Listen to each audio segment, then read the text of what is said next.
Hi, Professor Regina. My name is Jacqueline from Tanzania, East Africa. I am so glad to let you know that I can, I will, I must, and I did pass the NCLEX with only 85 questions. I am officially a ReMar nurse.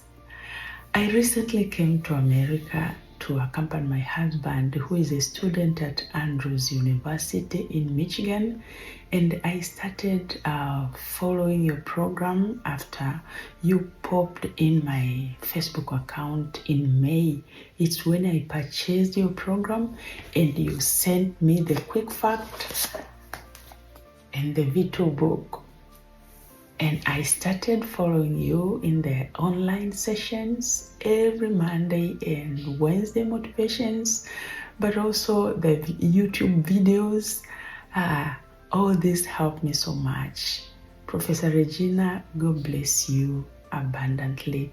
You and Mark, you did a great job in my life. I lost my job at home.